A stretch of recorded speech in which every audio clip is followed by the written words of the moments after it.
BJP lead ചെയ്യുന്നത് തൃശ്ശൂരാണ്. ഇടുക്കിയിലും കൊല്ലത്തുമാണ് UDFന്റെ വൻ മുന്നേറ്റം കാണുന്നത്. ഡീൻ കുര്യാക്കോസും കോഴിക്കോട്ടെ ഫലമാണ് ശ്രദ്ധേയം. കോഴിക്കോട്ട് മൂന്നാം സ്ഥാനത്താണ് LDF സ്ഥാനാർത്ഥി. കോഴിക്കോട് മൂന്നാം സ്ഥാനത്താണ്. അവിടെ കോഴിക്കോട്ട് BJP സ്ഥാനാർത്ഥി MT രമേശ് രണ്ടാം സ്ഥാനത്തുണ്ട്. ഇപ്പോൾ ലീഡ് ചെയ്യുന്നത് MK രാഘവനാണ്. സിറ്റിംഗ് MP MK രാഘവനാണ്. എളമരം കരീം മൂന്നാമതായി പോകുന്നു. കോഴിക്കോട് NDAക്ക് ഒരു പ്രതീക്ഷയും ഉണ്ടായിരുന്ന മണ്ഡലമല്ല, A ക്ലാസ് മണ്ഡലം പോലുമല്ല. അവിടെ രണ്ടാം സ്ഥാനത്ത് ഇപ്പോൾ താൽക്കാലികമായെങ്കിലും MT രമേശ് എത്തുന്നു എന്നുള്ള നിർണായകമാണ്. എന്തായാലും ഉത്തർപ്രദേശിൽ 7-1 എന്നുള്ളതാണ് ഏറ്റവും പുതിയ അപ്ഡേറ്റ്. 12 UDF, 7 LDF, 1 BJP. അത് തൃശ്ശൂരിലാണ്. അതെ, ദേശീയ തലത്തിലുള്ള ചിത്രം ഒന്ന് പരിശോധിക്കുമ്പോൾ NDAയുടെ ലീഡ് നില 291 ഇടത്താണ്. 197 ഇടത്ത് ഇന്ത്യ മുന്നണിയുണ്ട്. 22 ഇടം എന്ന അദ്ദേഹത്തിന്റെ പട്ടിക പരിശോധിക്കണം. അത് തൃണമൂൽ കോൺഗ്രസ് ആണ്. ഉറപ്പായും ഇന്ത്യ മുന്നണിക്കൊപ്പം ചേരുന്നതാണ് വോട്ടുകൾ. പോരാട്ടം ഇഞ്ചോടിഞ്ചാണ്. രാജ്യത്തെ പോരാട്ടം ഇഞ്ചോടിഞ്ചാണ്. NDAയും ഇന്ത്യ സഖ്യവും തമ്മിലുള്ള പോരാട്ടം കടുത്തത് തന്നെയാണ്.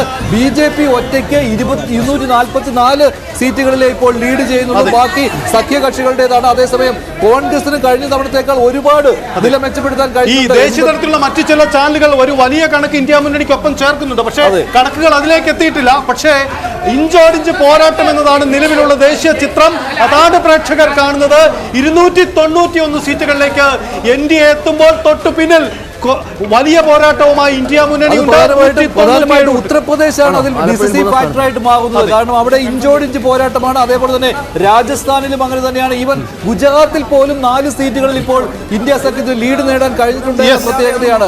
മധ്യപ്രദേശിൽ പോലും 4 സീറ്റുകളിൽ മുന്നിൽ. അതെ, അവിടെ ചിത്രം തൃശ്ശൂരിൽ വീണ്ടും ചിത്രം മാറുന്നുണ്ട്. സുരേഷ് ഗോപി വീണ്ടും ലീഡ് ഉയർത്തുന്നു. 3428 വോട്ടുകളായി തൃശ്ശൂരിൽ സുരേഷ് ഗോപിയുടെ ലീഡ് നില മാറുന്നുണ്ട് എന്നതാണ് ചിത്രം. UDF അവിടെ മൂന്നാം സ്ഥാനത്തേക്ക് പിന്തള്ളപ്പെടുന്നു എന്ന് മാത്രമല്ല വലിയ പിന്നിലുമാണ്. BJP 3428 വോട്ടുകൾക്കാണ് സുരേഷ് ഗോപി മുന്നിട്ട് നിൽക്കുന്നത്. സുരേഷ് ഗോപിക്ക് 22,009 വോട്ടുകൾ. LDFന് സുനിലിന് 12,581. UDF K മുരളീധരന് കിട്ടിയതാകട്ടെ 14,428 മാത്രമാണ് ഇപ്പോൾ ഉള്ളത് എന്നുള്ളതാണ്. അങ്ങനെ തൃശ്ശൂരിൽ BJP മുന്നിൽ, പത്തനംതിട്ടയിൽ വീണ്ടും UDF ആണ് മുന്നിൽ. ആന്റണി 1869 വോട്ടുകൾക്ക് പത്തനംതിട്ടയിൽ മുന്നേറ്റം തുടരുന്നു. ആറ്റിങ്ങലിൽ LDF ആണ് മുന്നിൽ. തൃശ്ശൂരിൽ വീണ്ടും ലീഡ് ഉയർന്നു. തൃശ്ശൂരിൽ സുരേഷ് ഗോപി വീണ്ടും കുതിച്ചു കയറുന്നു.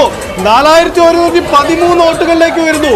സുരേഷ് ഗോപിക്ക് കോൺഫിഡൻസ് കുറഞ്ഞു എന്ന വർത്തമാനം ഉണ്ടായിരുന്നു. പക്ഷേ ചിത്രമതല്ല. പക്ഷെ അതിൽ ഏറ്റവും പ്രശ്നം എന്ന് പറയുന്നത് മുരളീധരന്റെ വോട്ടുകളാണ്. മുരളീധരന്റെ വോട്ടുകൾ വളരെ അകലെയാണ്. സുരേഷ് ഗോപിയേക്കാൾ 10,000 വോട്ടുകൾക്ക് K മുരളീധരൻ അകലെയാണ്. പക്ഷേ സുനിലുമായിട്ട് ഇഞ്ചോടിഞ്ച് പോരാട്ടമാണ് സുരേഷ് ഗോപി നടത്തിക്കൊണ്ടിരിക്കുന്ന. അവസാന നിമിഷം വരെ ഈ ആവേശം തുടരാനാണ് സാധ്യത. LDFന്റെ പരമ്പരാഗത കോട്ടകളുണ്ട് തൃശ്ശൂർ മണ്ഡലത്തിൽ. അതാണ് BJP ആശങ്കപ്പെടുത്തുന്നത്. സുരേഷ് ഗോപി എന്നാലും ഇപ്പോഴും ലീഡ് ചെയ്യുന്നു. 4113 വോട്ടുകൾക്കാണ് തൃശ്ശൂരിലും ലീഡ് തുടർച്ചയായിട്ടും മുന്നേറ്റം. ആലപ്പുഴയിൽ കടുത്ത മത്സരമാണ്. വീണ്ടും KC വേണുഗോപാൽ ഒന്നാം സ്ഥാനത്തേക്ക് ആലപ്പുഴയിൽ കുതിച്ചെത്തിയിട്ടുണ്ട്. രണ്ടാം സ്ഥാനത്ത് ഇപ്പോൾ ശോഭാ സുരേന്ദ്രനാണ് നാം ലഭിക്കുന്ന വിവരം. KC വേണുഗോപാൽ ആലപ്പുഴയിൽ വീണ്ടും മുന്നിലാണ്. തൃശ്ശൂരിൽ സുരേഷ് ഗോപി ക്രമാനുഗതമായി ലീഡ് ഉയർത്തുന്നു. 4100 കടന്നു സുരേഷ് ഗോപിയുടെ ലീഡ് എന്നുള്ളതാണ് ഏറ്റവും പ്രധാനപ്പെട്ട വിവരം. അങ്ങനെ ഓരോ ഘട്ടത്തിലും സുരേഷ് ഗോപിയുടെ ലീഡ് ഉയരുന്നുണ്ട്. ഈ ആദ്യ റൗണ്ട് പൂർത്തിയായി കഴിയുമ്പോൾ 4000 കടന്ന സാഹചര്യം കൂടി ഇതിനോട് ചേർത്ത് വായിക്കണം. ദേശീയ തലത്തിൽ സാഹചര്യങ്ങൾ മാറി മറിയുന്നു. 291 NDA താഴ്ന്ന സാഹചര്യം ചേർത്ത് വായിക്കണം. 197 ഇടത്തേക്ക് വരുന്നു. നമ്മൾ കണക്ക് നോക്കേണ്ടത് തൃണമൂൽ കോൺഗ്രസ് ഇല്ലാത്ത ഇന്ത്യ സഖ്യമാണ്. 197 തൃണമൂൽ കോൺഗ്രസ് കൂടി ചേരുമ്പോൾ ഇന്ത്യ സഖ്യം 210 കടക്കും എന്നുള്ളതാണ് ഏറ്റവും പ്രധാനപ്പെട്ട വിവരം. 210ലേക്ക് ഇന്ത്യ സഖ്യം അങ്ങനെയെങ്കിൽ എത്തും. 197 നിന്ന് 210 മുകളിലേക്ക് എത്തും എന്നുള്ളതാണ് പ്രധാനപ്പെട്ട വിവരം. NDA 291ലേക്ക് താഴുന്നു എന്നുള്ളതാണ് ഏറ്റവും നിർണായകമായ കണക്ക്. യെസ്, ആലപ്പുഴയുടെ കണക്കിൽ ഔദ്യോഗികമായ വിലയിരുത്തൽ തെരഞ്ഞെടുപ്പ് കമ്മീഷന് വരുന്നുണ്ട്. അതിങ്ങനെയാണ്. ആദ്യ റൗണ്ട് പൂർത്തിയാകുമ്പോൾ KC വേണുഗോപാൽ 1473 വോട്ടുകൾക്കാണ് മുന്നിലുള്ളത്. രണ്ടാം സ്ഥാനത്തുള്ളത് A മാരിഫ് തന്നെയാണ്. ഇടതുമുന്നണിയാണ്. അദ്ദേഹത്തിന് 9638 വോട്ടുകൾ ലഭിച്ചു. തൊട്ടു പിന്നിൽ തൊട്ടടുത്ത് ശോഭാ സുരേന്ദ്രനുണ്ട് 9585 വോട്ടുകൾ. മഞ്ജുഷ, നമ്മൾ പ്രതീക്ഷിച്ചതല്ല ആലപ്പുഴയിൽ ഇങ്ങനെ. പക്ഷേ KCക്ക് ലീഡ് ഉയർത്തുവാൻ കഴിയുന്നുണ്ട് എന്ന് മാത്രമേ ഉള്ളൂ. പക്ഷേ ടൈറ്റ് ഫൈറ്റ് ആണ്. പാലക്കാട് വിജയരാഘവന്റെ ലീഡ് 3700 LDF പാലക്കാടും ആലത്തൂരും മുന്നേറ്റം തുടരുകയാണ്. ആലത്തൂരിൽ കെ രാധാകൃഷ്ണൻ ലീഡ്, പക്ഷേ 767 വോട്ടുകൾ മാത്രമേ ഉള്ളൂ. പക്ഷേ വിജയരാഘവന്റെ ലീഡ് 3700 ഉയർന്നിരിക്കുകയാണ്.